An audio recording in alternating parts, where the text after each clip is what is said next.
Hello everybody, welcome back to the channel. This is Gebo Shaman, or the Disabled Life Coach. So before we get into this video, I'm going to just say that I'm probably going to move this series over to my other channel, which is called the Disabled Life Coach, and the link for that will be down below too. Okay, so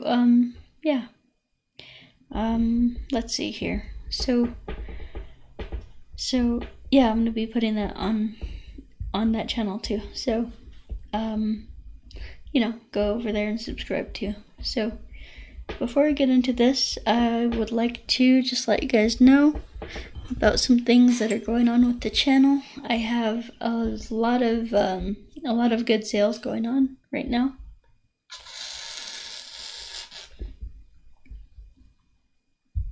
I have my courses listed over here. You can check those out, and the websites, they'll be linked down below too. So go ahead and check those out.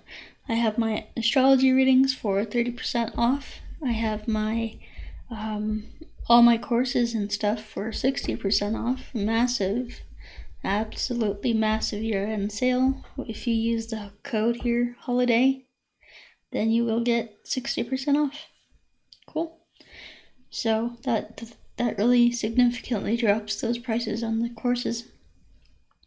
So in this video, what we're going to be talking about is, last time I left off at awareness and becoming aware of the unconscious.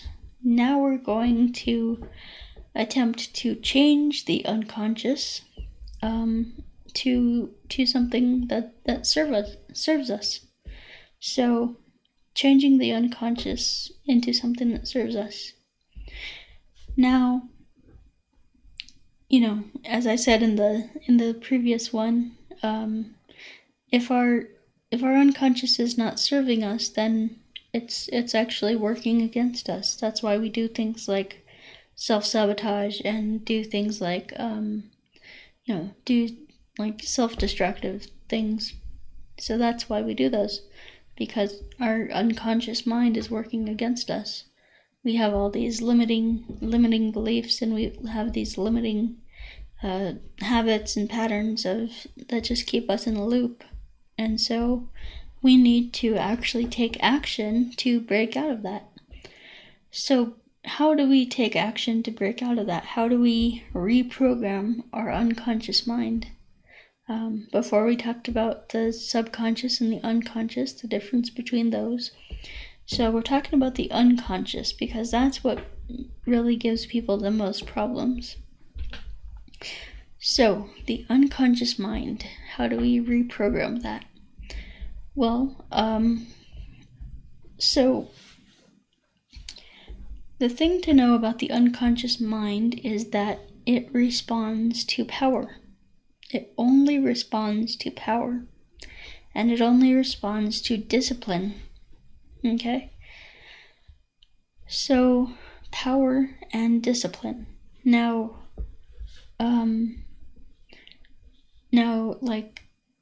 so I'll explain something about, the three cells and the shamanic correlation there. So we all have three selves. We have three energy centers in the body.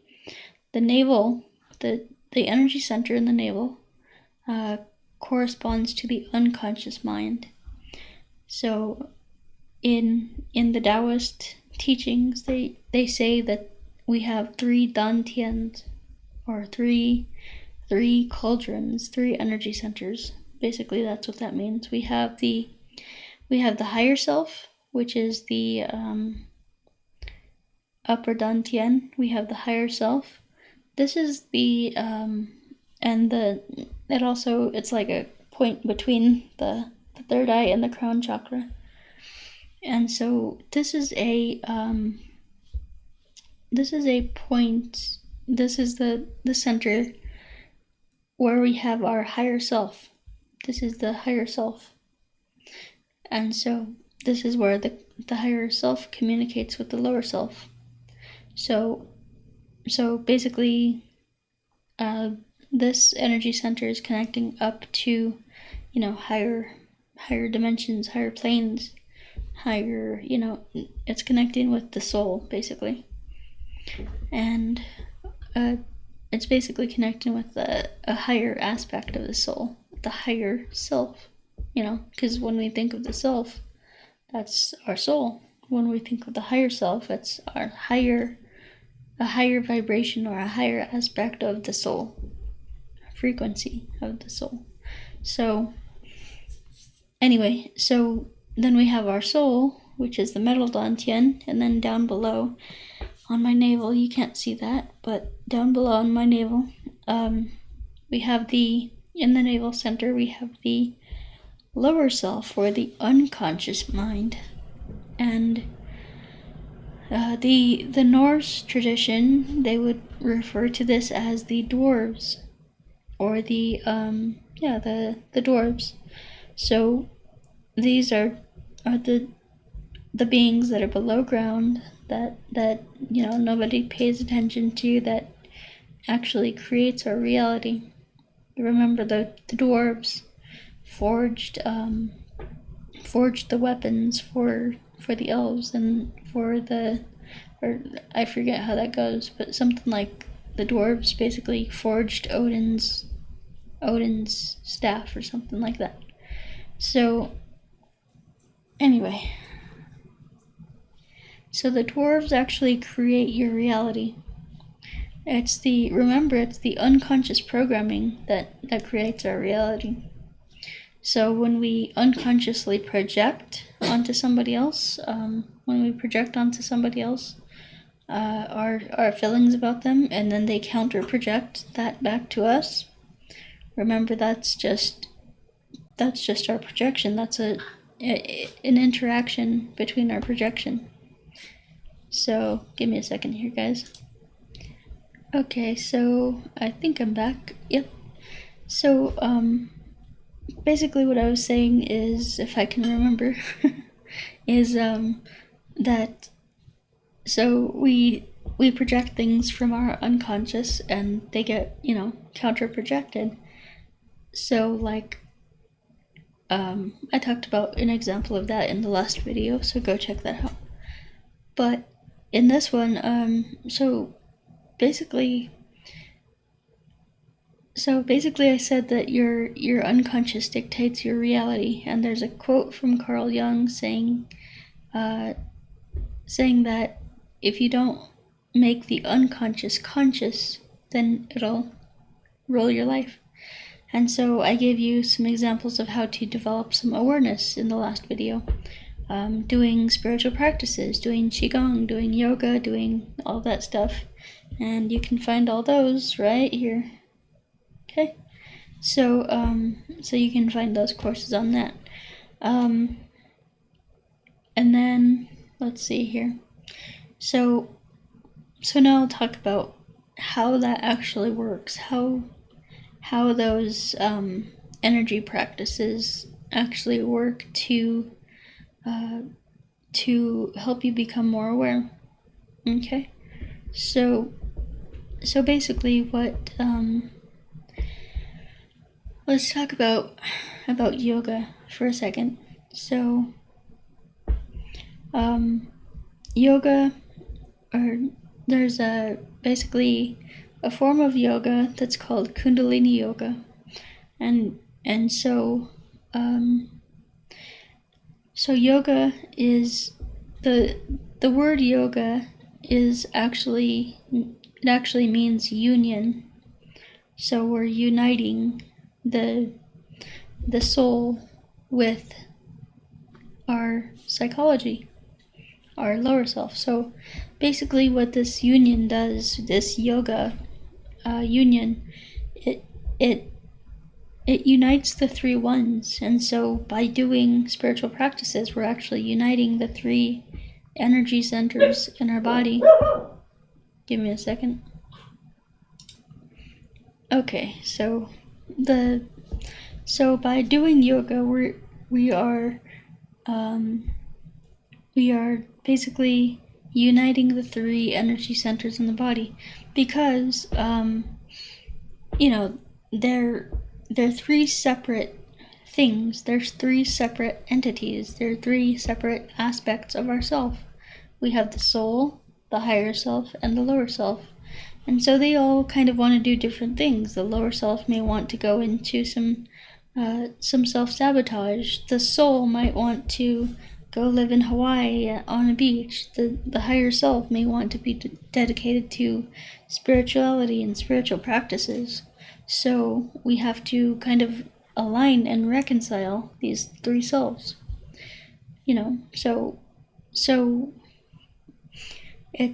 So this is what yoga does, and especially Kundalini Yoga. Now let's talk about Kundalini. Kundalini is, it's a psychological energy of the body. It's, when you go onto YouTube and you search Kundalini, what is Kundalini? You'll hear no shortage of people saying Kundalini is the life force energy of the universe. This is false. Chi is the life force energy of the universe. Chi. So then what is Kundalini? Well, Kundalini is a specifically and strictly human energy. It's the psychological energy that grounds the soul into the body.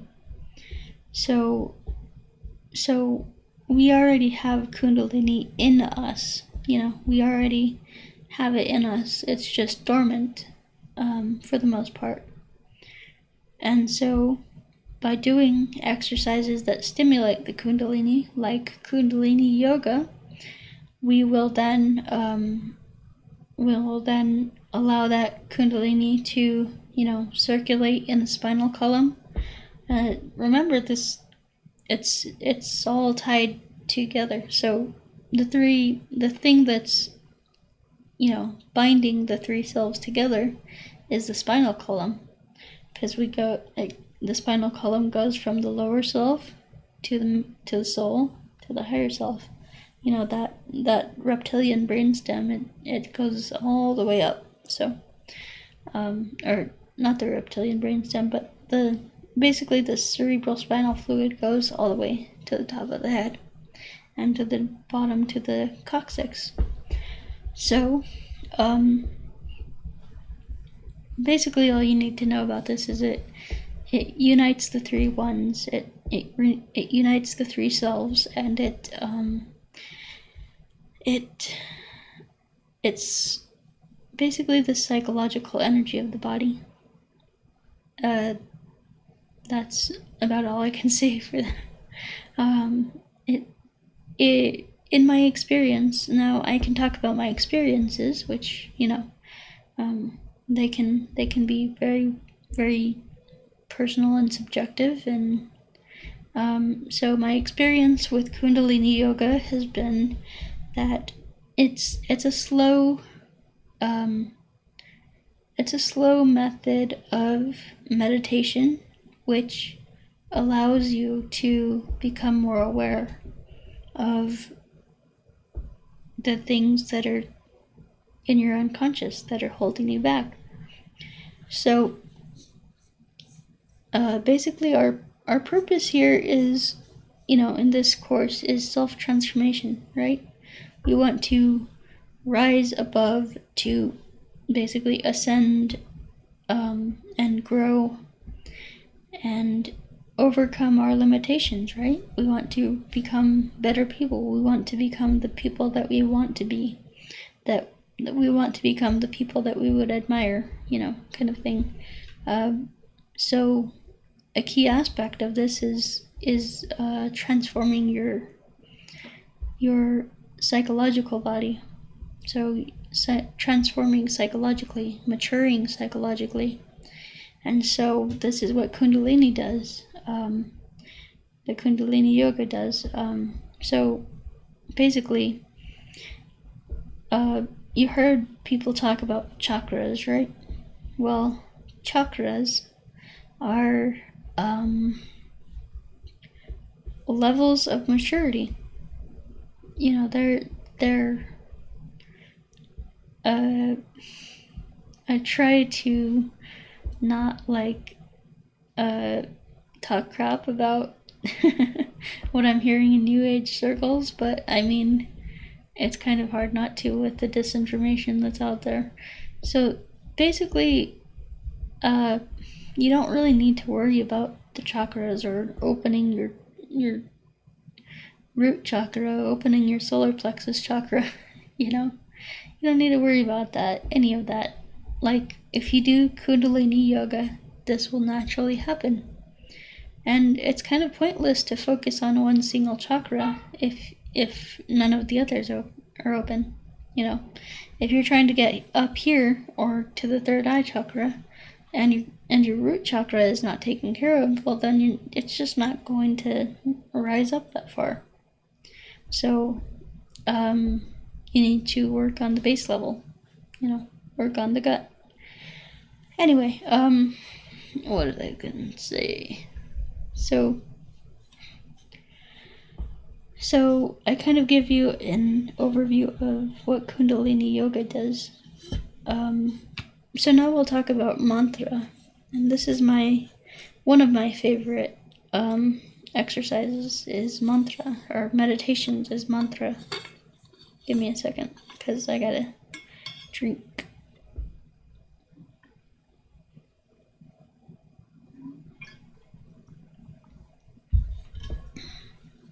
Okay, so let's talk about mantra. Now, where should I begin? A lot of people, especially in Western society, they think of mantra as, or like,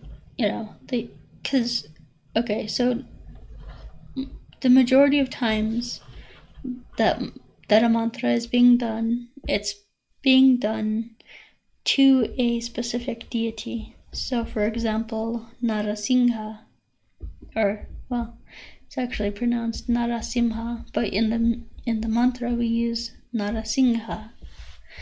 Anyway, you could do mantras to Vishnu, to Lakshmi, to Durga, Savitur, things like that. So deities like that.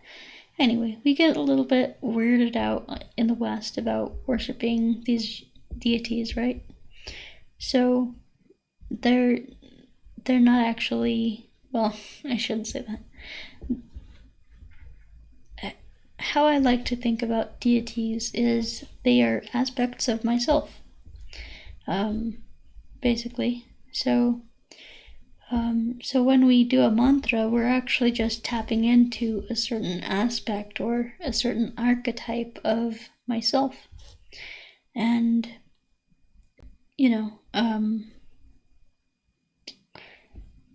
so it's because there's a fundamental assumption that we do not understand in the West. The assumption is that we are the universe. We are God. And so we are microcosms, as they would say, microcosms of the macrocosm. We have universal life force energy inside of us, chi energy, the same thing that the universe is made up of.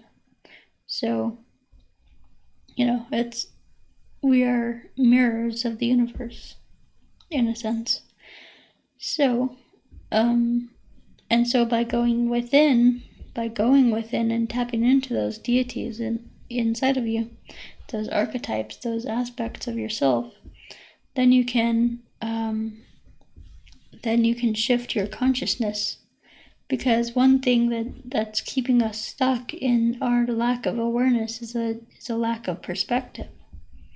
So when you're getting perspectives from a bunch of deities about your life, about then you'll begin to understand the multidimensional nature of your life and of existence. So basically what I'm trying to say here is that doing mantras is one of the best ways I've found to develop awareness, to build awareness, to make what is in the unconscious conscious.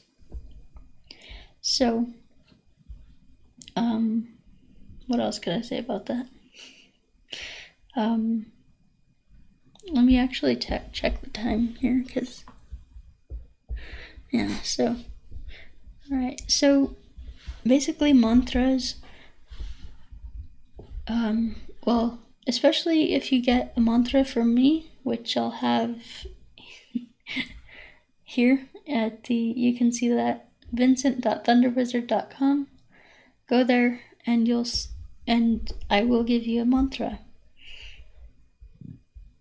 That mantra will be based on your specific, what's called a Dharma Devata.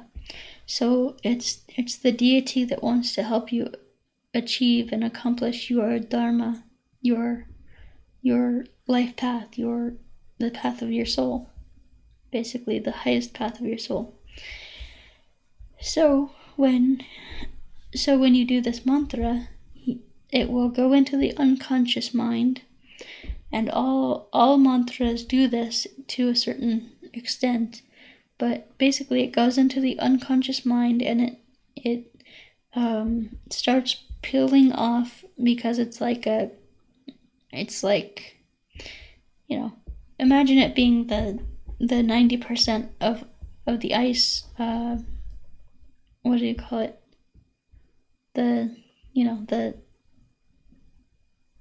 The thing that's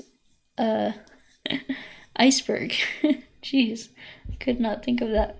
So imagine it being the 90% of the iceberg that's in the unconscious. So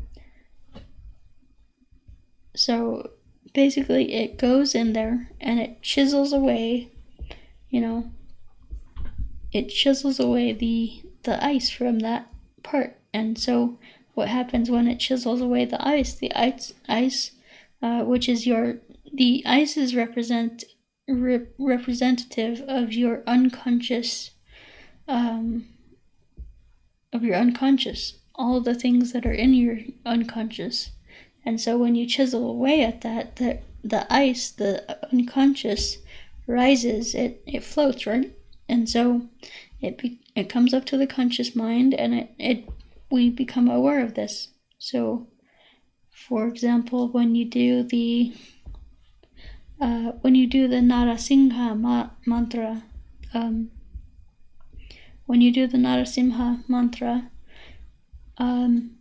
Narasimha is the deity that destroys self-criticism. And so when you do that mantra, you will begin to understand, and it'll become apparent, all the ways that you're criticizing yourself, and all the ways that you are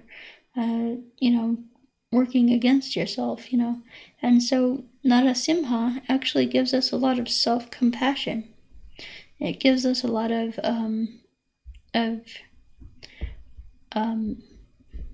just like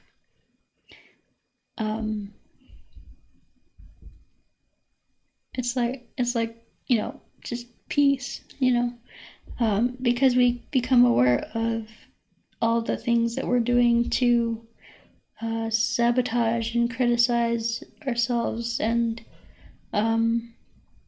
it really brings that to our awareness. And so awareness, remember guys, awareness is the first step to changing things for yourself.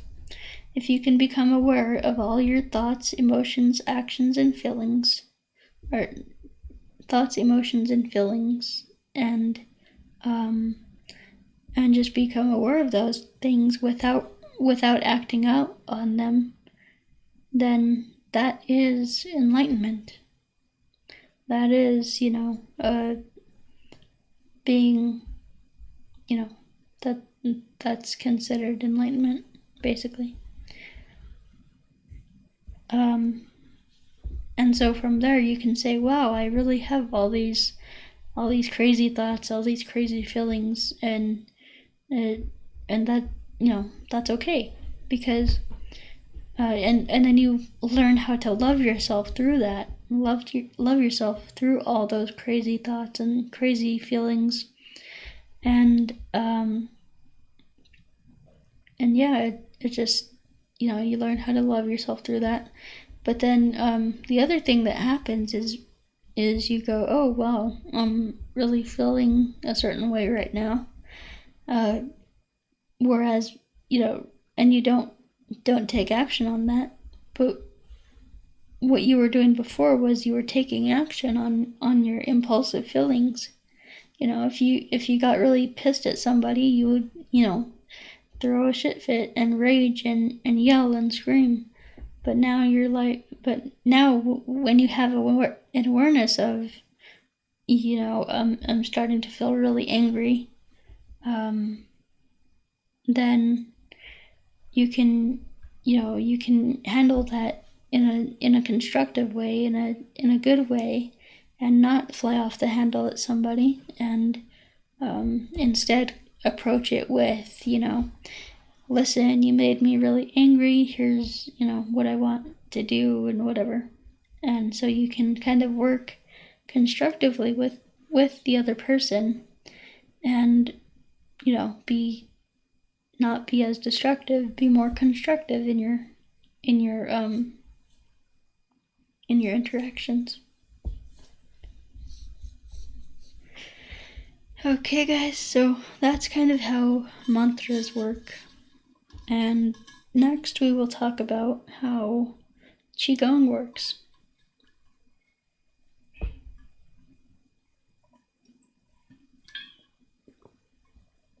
So before we go, just like to let you guys know once again that I'm having some amazing sales here. Amazing sales on all my courses and stuff. If you go to gebotheshaman.gumroad.com, you can get 60% on all energy work courses. Use the code HOLIDAY, and this is a big part of my year-end sale.